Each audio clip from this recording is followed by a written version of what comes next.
یزید حج بیت اللہ کے بعد مدینہ المنورہ آیا اور شراب کی ایک مجلس بپا کی۔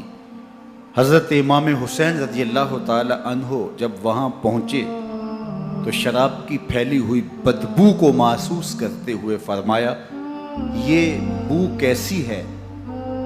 تو نشے میں دھت یزید بولا، یہ شام میں بنتی ہے، اور ایک جام منگوایا اور اس کو پیتے ہوئے دوسرا جام حضرت امام حسین رضی اللہ تعالی عنہ کی طرف بڑھاتے ہوئے کہا، ابا عبداللہ لیجئے۔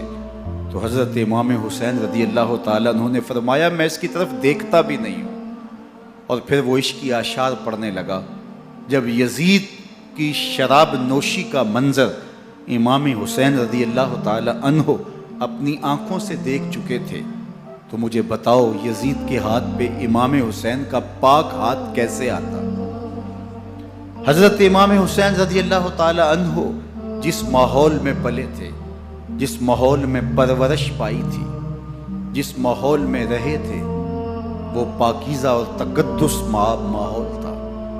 اور یزید کبھی اطراف دمشق میں، کبھی غوطہ میں، کبھی الخضرہ محل میں، اور کبھی کہاں اور کبھی کہاں داد عیش دیتا رہا اور لہو و لعب کے اندر مصروف رہا، اور اس کی زندگی ان چیزوں سے عبارت تھی۔ وہ محرمات کو حلال قرار دیتا، شراب نوشی اس کی ہڈیوں میں رچی ہوئی تھی، اور شریعت بیضہ کا مذاق اڑایا کرتا۔ اور حسین ابن علی رضی اللہ تعالی عنہ کی دوستیاں جن لوگوں سے تھی وہ عبداللہ ابن عباس تھے، عبداللہ ابن عمر تھے، حضرت عبد الرحمن بن ابو بکر رضی اللہ تعالی عنہ تھے۔ یزید تو جوا کھیلتا رہا، یزید تو قمار بازی کرتا رہا، یزید تو شراب نوشی کرتا رہا، اور حسین ابن علی مسجد نبوی کے منبر میں حضور کے پہلوؤں میں بیٹھتے رہے۔ اللہ اکبر! حسین کے لیے پیغمبر کے سجدوں کو طول دیا جا رہا ہے۔ حضرت سیدہ فاطمہ الزہرا رضی اللہ تعالی عنہ کے گھر کے قریب سے گزرے تو حضرت امام حسین کے رونے کی آواز آ رہی تھی، تو آقا کریم علیہ السلام نے فرمایا کہ فاطمہ حسین کو چپ کرواؤ، الا تعلمی ان بقاءہ یوزینی، تو جانتی نہیں حسین کا رونا مجھے دکھ دیتا ہے۔ حسین ابن علی کو حضور رونے نہیں دیتے تھے، ان کو دکھی نہیں ہونے دیتے تھے، کیونکہ رسول اللہ صلی اللہ علیہ وسلم جانتے تھے کہ یہ کتنے دکھ سہے گا، کتنی تکلیفوں سے گزرے گا، اور کتنے مصائب سہے گا۔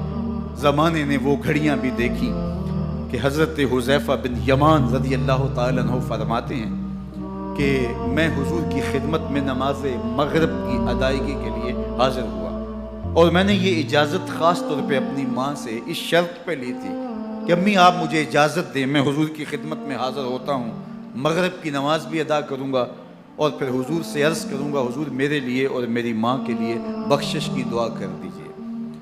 ماں نے اس شرط پہ اجازت دے دی اور میں حضور کی خدمت میں آ گیا، نماز مغرب ادا کی، سلام پھرا، لیکن حضور عبادات میں، ذکر میں، نوافل میں ایسے مشغول ہوئے کہ میں آرزو رکھنے کے باوجود بھی عرض نہ کر سکا۔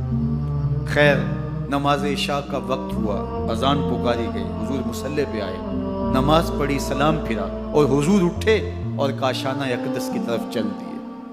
اب میرے دل میں یہ خیال رہ کے آ رہا تھا کہ ماں کو کیا جواب دوں گا، میں تو حضور سے بخشش و مغفرت کی دعا کروا ہی نہیں سکا۔ جب حضور چل پڑے تو غیر ارادی طور پہ میں بھی حضور کے پیچھے چل پڑا، تو حضور نے رخ پھیرے بغیر فرمایا، من ھذا، میرے پیچھے پیچھے کون آ رہا ہے؟ پھر خود ہی کہا، حذیفہ تو نہیں؟ تو میرا دل دھڑک رہا تھا، قلت نعم، میں نے کہا جی حضور میں حذیفہ ہوں۔ فرمایا، ما حاجتک غفر اللہ لک ولامک، کیا کام ہے؟ اللہ تجھے بھی بخش دے، تیری ماں کو بھی بخش دے۔ اب جو کام تھا وہ جنبش لب سے پہلے ہی ہو گیا، یہاں تو لفظوں کا سہارا بھی نہیں لینا پڑتا، وہ بند لبوں کی بولیاں بھی سنتے ہیں۔